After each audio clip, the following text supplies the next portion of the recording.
Domain Driven Design es una técnica de desarrollo de software propuesta por Eric Evans en su libro que lleva el mismo nombre y que incluye elementos estratégicos, tácticos y técnicos relacionados con prácticas determinadas que serían imposibles de encapsular en un video como este, que solo intenta hacer una introducción.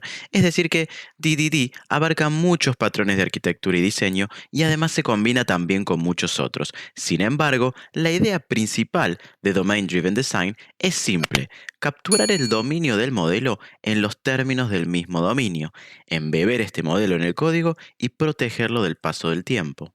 En la práctica, Domain Driven Design tiene como filosofía que la terminología del dominio prevalezca y dirija el proceso de desarrollo. Esta filosofía se puede desglosar en los tres principios que recién mencionaba. El primero es capturar el dominio del modelo en los términos del dominio a través de interacciones con los expertos en el dominio.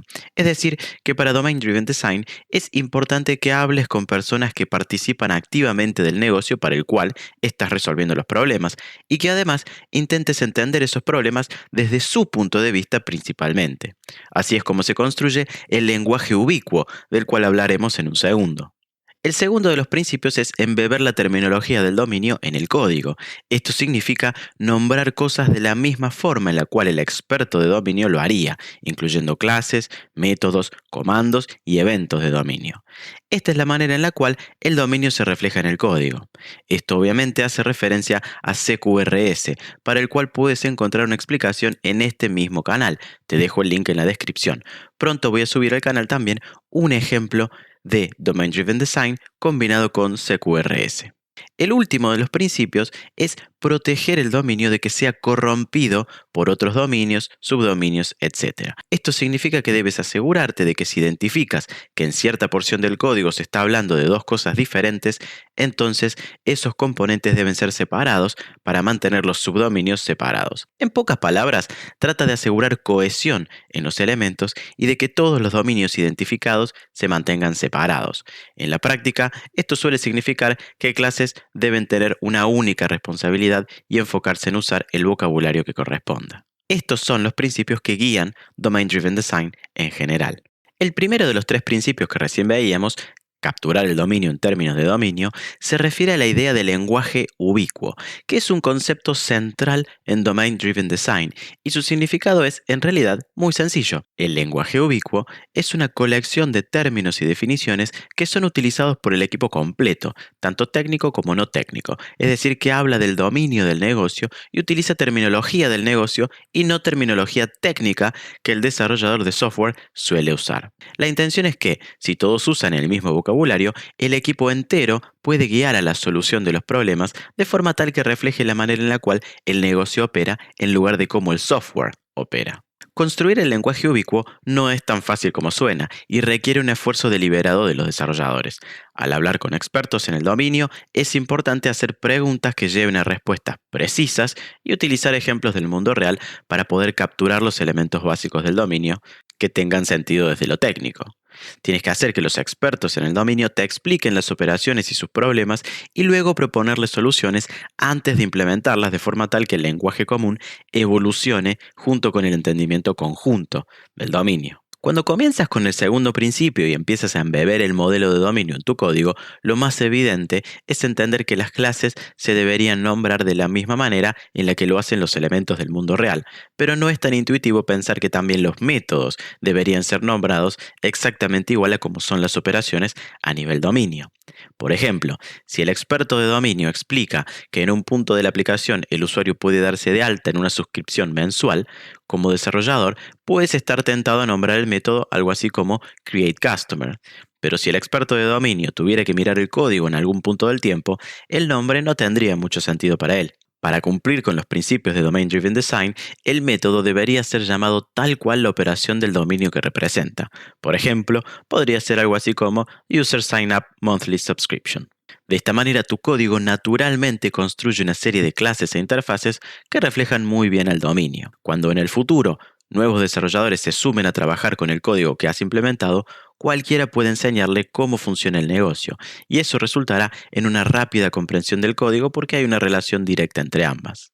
Conforme se avance en la definición del dominio y la construcción del lenguaje ubicuo, aparecerán discusiones sobre cuáles son los límites del dominio, y en tal caso, si hay más de uno. Aquí aparece otro concepto fundamental para entender Domain Driven Design, que es el de Bounded Context, o contexto acotado o limitado. Un contexto acotado o limitado es simplemente el límite dentro de un dominio en donde ese dominio particular aplica. Con este diagrama se va a entender mejor. Cada uno de los círculos es un bounded context, pero como puedes ver, no necesariamente los contextos tienen que estar aislados unos de otros. En el diagrama, las líneas gruesas que conectan contextos representan lugares en donde dos contextos acotados interactúan. Por ejemplo, el contexto shipping o envíos depende de user accounts porque necesita información sobre los clientes, y también de drone management para poder agendar el envío con los drones. En el libro de Eric Evans se describen muchos patrones que tienen como objetivo mantener la integridad de un contexto acotado cuando interactúa con otro. Uno de los principios básicos a la hora de trabajar con microservicios es que estos se comuniquen a través de APIs bien definidas, por lo cual ya podemos tener una idea de la forma en la cual los contextos acotados se pueden comunicar. El término entidad también tiene una gran importancia en Domain Driven Design, y además tiene una definición muy puntual que, si bien es intuitiva, vale la pena repensar. Pero antes te quiero dejar con el sponsor de este video. ¿Estás cansado de tu jefe y de tu empresa? ¿Y qué tal intentar algo diferente en una plataforma para developers experimentados? Lemon.io no es una plataforma más, es muy diferente al resto, y si tienes al menos 3 años de experiencia, es perfecta para ti.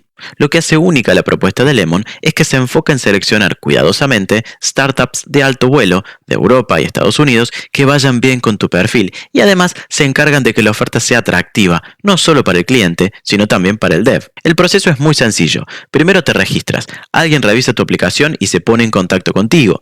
Luego tendrás que pasar por una pequeña prueba de inglés para demostrar que tienes el nivel mínimo requerido, y después pasarás por una entrevista en donde podrás darte a conocer.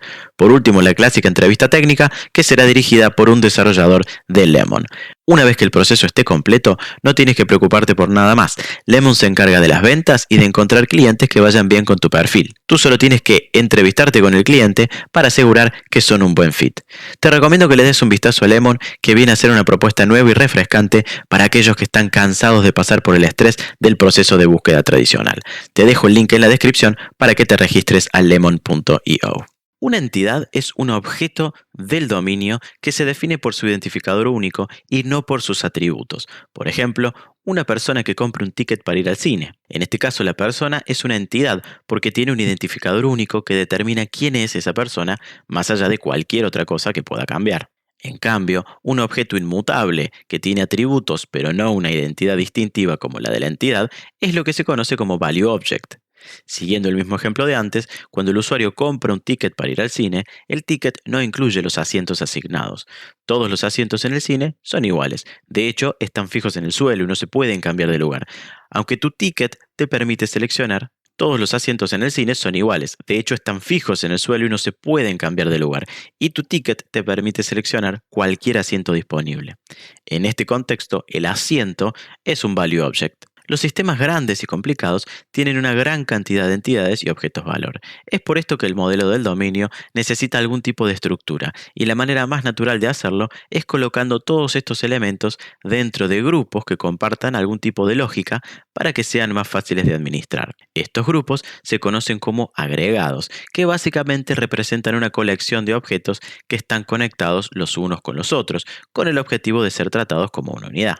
Además, cada aggregate tendrá un aggregate root o agregado raíz, que es la única entidad a la cual cualquier objeto que está fuera del agregado puede hacer referencia. Parece casi que un trabalenguas, pero en realidad es muy sencillo. Veámoslo con un ejemplo. Vamos a suponer que tenemos una entidad auto y que además tenemos una serie de objetos valor, como pueden ser los neumáticos del auto, el motor y el volante. Auto es una entidad porque tendrá un identificador único, y más allá del tipo de motor, neumáticos o volante, siempre será el mismo auto.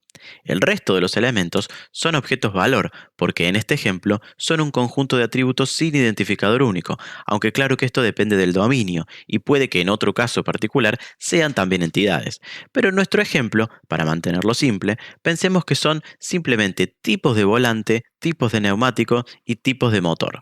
Estos elementos son agrupados en lo que llamamos aggregate en Domain Driven Design, que no es más que una colección de elementos que tienen características en común o están relacionados de alguna manera. Ahora imaginemos que en nuestro dominio también hay una entidad cliente y pensemos por un segundo en cómo se relacionaría la entidad cliente con el resto de los elementos. El cliente no tiene por qué relacionarse con el motor, con los neumáticos o con el volante, porque ninguno de esos tiene mucho sentido por fuera del auto.